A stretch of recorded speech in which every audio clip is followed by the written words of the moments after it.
স্বাগতম জনাইছোঁ আপোনালোকক মোৰ ইউটিউব চেনেললৈ। আজি বৰ্তমান আছোঁ তেজপুৰ ইউনিভাৰ্চিটিত। বহুত দিনৰ পিছত আহিছোঁ, 15 চনত লেব এৰাৰ পৰা ইয়াত অহাই নাই। চ' আজি আছোঁ আপোনাৰ ইয়াতে ইউনিভাৰ্চিটি আপোনাৰ ৰিচাৰ্চ স্কলাৰ হোষ্টেলত আছোঁ। আৰু যিজন আছোঁ তেওঁ ভাল ভিডিঅ' বনায়, আপুনি চেক কৰিব পাৰিব, মই ডেছক্ৰিপশ্যনত চেনেল লিংক দিয়া থাকিব। কথা হ'ল আজি যিটো বস্তু দিবলৈ গৈছোঁ সেইটো বহুত মিছলিড কৰি পেলাই কিছুমান ভিডিঅ' বনাইছে যে দৰমহা বাঢ়িব, কিবা বাঢ়িব, তেনেকুৱা বুলি তেওঁলোকে ভিডিঅ' দি আছে। কিন্তু একচুৱেলি সেই বস্তুটো নহয়। এটা গ্ৰেচুইটিৰ এটা অৰ্ডাৰ আহিছে চেণ্ট্ৰেল গভৰ্ণমেণ্টৰ ফালৰ পৰা। গ্ৰেচুইটি মানে হৈছে আপোনালোকৰ যিটো আপোনালোকে কাম কৰে সেই কামটোৰ ক্ষেত্ৰত আপোনালোকক সেই কামটোৰ ৰিৱাৰ্ড হিচাপে কিবা এটা মানে বস্তু দিয়া হয়, যিটো ইউজুৱেলি পইচা হয়। চ' এই যিটো পইচাৰ লিমিট আছিলে সেইটো 20 lakhs আছিলে in case of any individual. আৰু বৰ্তমান সময়ত যিহেতু DA 50% হৈ গৈছে, চ' সেইটো লিমিটটো এক্সটেণ্ড কৰা হৈছে টিল 25 lakhs। অৰ্থাৎ আপোনালোকৰ কেনেকৈ আপোনালোকে কেলকুলেট কৰিব পাৰিব, গ্ৰেচুইটি সকলোৱে পাব। আপোনালোকে যদি আজি গভৰ্ণমেণ্ট চাকৰি কৰি আছে, প্ৰাইভেট কৰি আছে, য'তেই আপোনালোকে নকৰক কিয় গ্ৰেচুইটি আপোনালোকে পাবই। অ'কে, চ' ইয়াক একেবাৰে সহজ কেলকুলেট কৰা। আপোনালোকে নিজৰ পইচা আপোনালোকে নিজেই কেলকুলেট কৰি নিজেই উলিয়াই ল'ব পাৰিব, মানে উইদিন 1 minute আৰু একেবাৰে 1 মিনিটতে আপোনালোকে উলিয়াই ল'ব পাৰিব। একদম সহজ ফৰ্মুলা এটা। চ' বিৰাট সহজতে আপোনালোকে সেইটো ওলাই ল'ব পাৰিব। গ্ৰেচুইটি যিটো পইচা থাকে মেক্সিমাম লিমিট বৰ্তমান সময়ত 50% দিয়ে সময়ত সেইটো হৈছে 25 lakhs। কিন্তু এইটো নাভাবিব যে আপোনালোকে 25 লাখ টকা পাব বুলি। ইয়াতে আপোনালোকৰ বেলেগ কিছুমান ক্ৰাইটেৰিয়া আছে, যিখিনি বস্তুৰ কাৰণে আপোনালোকৰ কেলকুলেশ্যনটো কৰিব লাগে আৰু সেই কেলকুলেশ্যনৰ এগেইনষ্টত আপোনালোকে পাব। কিন্তু গ্ৰেচুইটিৰ ক্ষেত্ৰত আৰু ইম্পৰ্টেণ্ট বস্তু আছে যে গ্ৰেচুইটিৰ কাৰণে মিনিমাম 5 বছৰ ছাৰ্ভিচ হ'বই লাগে। মিনিমাম 5 বছৰ আপোনালোকে কাম কৰিব লাগিব, তাৰপিছতহে আপোনালোকে গ্ৰেচুইটি ক্লেইম কৰিব পাৰে। কিন্তু আপোনালোকে যদি কাম কৰাৰ এমাহ দুমাহৰ পিছতো যদি আপোনালোক ঢুকাই যায়, অৰ্থাৎ আপোনাৰ ডেথ হৈছে, তেনেকুৱা ক্ষেত্ৰত কিন্তু এই 5 বছৰৰ যিটো আপোনালোকৰ মানে যিটো ৰুল আছে যে 5 বছৰ হ'বই লাগিব, এইটো নাখাতে। তেতিয়া আপোনালোকে পইচা পাবই। কেনেকৈ পাব সেইটো মই লাষ্টলৈ দেখাম। চ' মই প্ৰথমতে আপোনালোকৰ গ্ৰেচুইটিটো কেনেকৈ কেলকুলেট কৰে, আপোনালোকে কেনেধৰণে গ্ৰেচুইটি কেলকুলেট কৰিব পাৰিব, বা আপুনি পাৰ্চনেলি কিমান টকা পাব, আৰু আজিৰ দিনত যদি আপুনি চাকৰি কৰি আছে চ' আপুনি কিমান পইচা পাব যদি চাকৰি ৰিজাইন কৰি দিয়ে। অ'কে, চ' তেনেকুৱা ক্ষেত্ৰত আপুনি কিমান টকা পাব সেই বস্তুটো ইজিলি আপোনালোকে দেখা পাই যাব। মই আপোনালোকক দেখাই দিছোঁ, চাই লওক। এই অৰ্ডাৰখনলৈ আপোনালোকে মন কৰক, EPFৰ ফালৰ পৰা ওলাইছে, যিটো ministry of labour and employment government of ইণ্ডিয়াৰ আণ্ডাৰত হয়। চ' ডেট আছিলে 30 এপ্ৰিল 2024। চ' এই অফিচ অৰ্ডাৰখনত কি লিখা আছে চাওক, enhancement of gratuity on account of DNS allowance rising by 50% regarding. So' DA 50% হোৱাৰ কাৰণে বা তাতকৈ বাঢ়াৰ যিটো চান্স আছে সেইটোৰ কাৰণে গ্ৰেচুইটি যিটো এমাউণ্ট আছিলে 20 লাখ হৈ আছিলে, সেইটো ইনহান্স কৰা হৈছে, অৰ্থাৎ বঢ়াই দিয়া হৈছে। চ' এজ পাৰ পেৰা ইমান dated issued by department of pension and pensioners welfare ministry of personnel grievances. So' ইমান the maximum limit of retirement gratuity and death gratuity shall be increase by 25% whenever the DNS allowance rises by 50% of the basic pay. চ' ইয়াতে কৈছে যে 50% of basic pay যেতিয়াই মানে হয়গৈ DA টো, তেতিয়াই gratuity এমাউণ্টটো 25% ইনক্ৰিজ কৰিব লাগিব। চ' 25% মানে কি, বৰ্তমান 20 লাখ হৈ আছে, 20 লাখৰ 25% কিমান হয়, 5 লাখ। চ' 25 লাখ টকা হৈছে। 5 লাখ টকা 20 লাখৰ লগত এড কৰি পেলাই টোটেল 25 লাখ টকা বৰ্তমান গ্ৰেচুইটি হৈছে। Accordingly the maximum limit of retirement gratuity and death gratuity shall be increase by 25% to rupees 25 lakh from existing rupees 20 lakh on account of revision of DA payable to central government employees to 50% of basic pay. চ' এইটোৱে আৰু যে basic pay 50 হোৱাৰ কাৰণে। চ' এই গ্ৰেচুইটিটো নাভাবিব যে অকল government of ইণ্ডিয়াৰ ক্ষেত্ৰত বা চেণ্ট্ৰেল গভৰ্ণমেণ্ট এমপ্লয়ীৰ ক্ষেত্ৰত, এইটো নহয়, এইটো সকলোৰে ক্ষেত্ৰত হ'ব। এইটো প্ৰথম গভৰ্ণমেণ্ট অফ ইণ্ডিয়াত ওলায়, তাৰপিছত ষ্টেট গভৰ্ণমেণ্টত এইবিলাক ৰোল আউট হয়। চ' অ'কে, চ' ষ্টেটৰ ক্ষেত্ৰতো সোনকালে এই একেই অৰ্ডাৰটো ৰিপ্ৰডিউচ কৰি তেওঁলোকে অৰ্ডাৰ দিব। এইখন চাওক, এইখন হৈছে কেলকুলেশ্যন শ্বীট হয় গ্ৰেচুইটি এক্ট 1972ৰ আণ্ডাৰত যিখিনি এমেণ্ড হৈছে সকলোখিনি মিলাই। চ' বৰ্তমান গ্ৰেচুইটি লিমিট আপোনালোকে চাওক 25 lakhs হয়। অ'কে, 25 লাখ। চ' গ্ৰেচুইটি ফৰ্মুলাটো আপোনালোকে চাই ল'ব। এইটো 15 into last drawn salary into tenure of working divided by 26। So' 15টো আপোনালোকৰ এইটো আপোনাৰ টোটেল আছে, ইমান আৰু বুজিব নালাগে। চ' এইটোৱে জানিব যে 15 ইনটু লাষ্ট ড্ৰন চেলাৰী। এতিয়া লাষ্ট ড্ৰন চেলাৰী মানে কি হয়, বেচিক প্লাছ দিয়ে। অৰ্থাৎ বেচিক চেলাৰী মানে হৈছে কি, বেচিক চেলাৰী মানে হৈছে, ছাপ'জ আপুনি এজন গ্ৰেড 4 এমপ্লয়ী হয়, আপোনাৰ বেচিক স্কেল কিমান হয়, 12,000ৰ পৰা 52,000। চ' আপুনি চাকৰিত সোমাই কিমান পাইছে, 12,000 টকা পাইছে স্কেলত, হয় নাই। গ্ৰেড পে আপোনালোকৰ 3,900 টকা।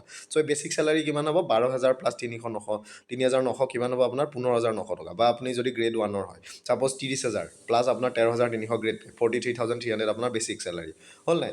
তাৰ লগত দিয়ে এতিয়া 50%। চ' সেই গোটেইটো প্লাছ কৰি পেলাই সেইটো হ'ব আপোনালোকৰ last drawn salary. Okay, tenure of working মানে হৈছে আপোনালোকে কিমান বছৰ কাম কৰিছে সেইটো মনত ৰাখিব, আৰু এই গোটেই বস্তুটো আপুনি 26ৰ দি ডিভাইড কৰিব লাগিব।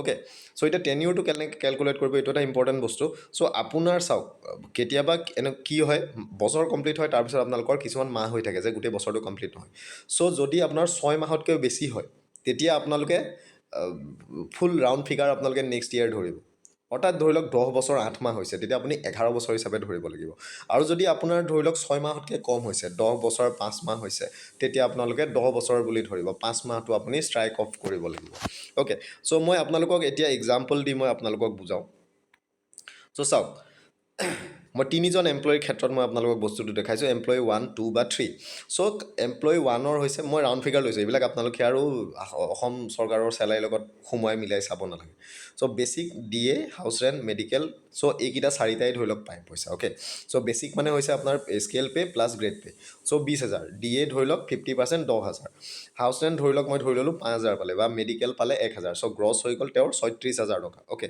কিন্তু এই 36,000 টকাটো তেওঁ গ্ৰছ হিচাপে গ্ৰেচুইটিৰ কাৰণে নধৰে গ্ৰেচুইটিৰ কাৰণে কি ধৰিব এই যিটো বেচিক পে'টো আছে 20,000 প্লাছ যিটো DA আছে 10,000 এই 20,000 প্লাছ 10,000 30,000টোহে অকল গ্ৰেচুইটিৰ কাৰণে ধৰিব যিটো আপোনালোকৰ last drawn salary into tenure of working বুলি দেখাইছিলে লাষ্ট ড্ৰন চেলাৰীটো 30,000 বুলিহে ধৰিব চ' ছাপ'জ তেওঁ 20 বছৰ কাম কৰিছে অ'কে 20 বছৰ তেওঁ কাম কৰিলে চ' এতিয়া 20 বছৰ কি হ'ব 15 ইনটু 30,000 ইনটু 20 বুজিলে ডিভাইডেড বাই 26 তেতিয়া কি হ'ব তেওঁৰ গ্ৰেচুইটি এমাউণ্ট হ'ব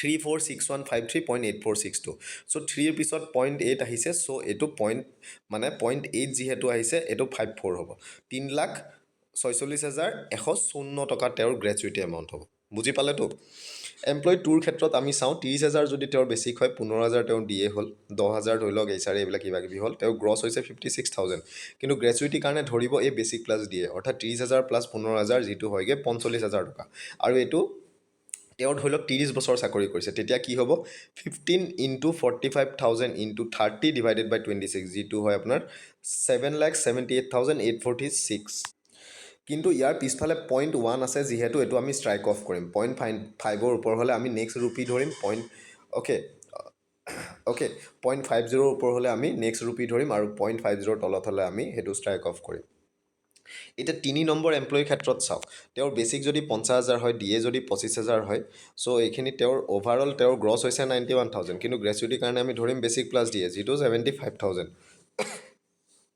চ' তেওঁ ধৰি লওক ছাপ'জ 7 বছৰ চাকৰি কৰিছে কাৰণ মিনিমাম 5 বছৰ লাগে ত' এতিয়া হ'ব 15 ইনটু 75,000 ইনটু 7 ডিভাইডেড বাই 26 যিটো হয়গৈ আপোনাৰ 3,02,885 টকা যিহেতু 0.61 ওলাইছে 885 অ'কে চ' এইটো হৈছে আপোনালোকৰ মেইন গ্ৰেজুৱেটি কেলকুলেট কৰা ফৰ্মুলা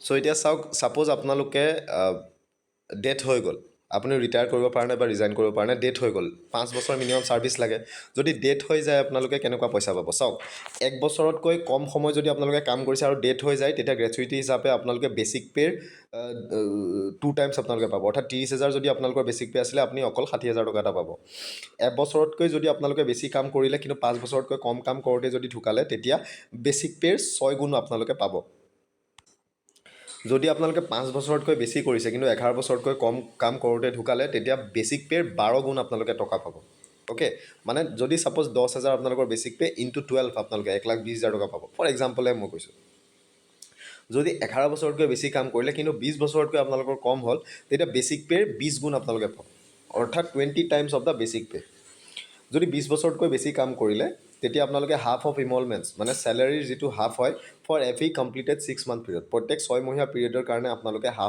আপোনালোকে নিজৰ চেলাৰী পইচাটো পাব subject to maximum of 33 times okay সিমানটোৱে আৰু বস্তু চ' এইখিনি আছিলে টোটেল আপোনালোকৰ কথা দেখিলে এই ধৰণে আপোনালোকে একেবাৰে সহজ পদ্ধতিৰে আপোনালোকে নিজৰ গ্ৰেচুইটি এমাউণ্টটো আপোনালোকে উলিয়াই ল'ব পাৰিব আৰু যিখন অৰ্ডাৰ আপোনালোকে দেখিলে সেই অৰ্ডাৰখন গ্ৰেচুইটি যিটো লিমিট আছিলে সেই লিমিটটো ইনক্ৰিজ কৰাৰ কাৰণেহে আছিলে অ'কে এইটো বেলেগ একো ধৰণৰ বস্তু নহয় যিটো গ্ৰেচুইটিৰ এমাউণ্টৰ হেৰিটো আছে সেই এমাউণ্টটো আপোনালোকৰ ভেৰি কৰিব একৰ্ডিং টু আপোনালোকৰ ছাৰ্ভিচ টেনিয়ৰ আপোনালোকৰ বেচিক পে' কিমান হৈছে অ'কে লগতে আপোনালোকৰ যদি 6 মাহৰ ওপৰ হয় আপোনালোকে এইটো কেলকুলেট কৰিব 6 মাহৰ তলত হ'লে সেইটোও আপোনালোকে ষ্ট্ৰাইক অফ কৰিব চ' এই বস্তুবিলাক ভুল নকৰিব নহ'লে কেলকুলেশ্যনবিলাক ভুল হ'ব চ' ইমানেই আছিলে চ' গ্ৰেচুইটি পইচাটো বহুত এটা ভাল এমাউণ্টৰ পইচা আপোনালোকে পাব পাৰে যেতিয়া আপোনালোকে ৰিটায়াৰ হয় বা আপোনালোকৰ যদি ডেথ হয় ঘৰৰ মানুহে এই বস্তুটো পাব পাৰে চ' সেনেকুৱা আৰু চ' ইমানেই চ' যিবিলাকে মিছলিড কৰি অলপ ভিডিঅ'বিলাক বনাই থাকে আপোনালোকে চাব অৰ্ডাৰবিলাক একচুৱেলি কি হয়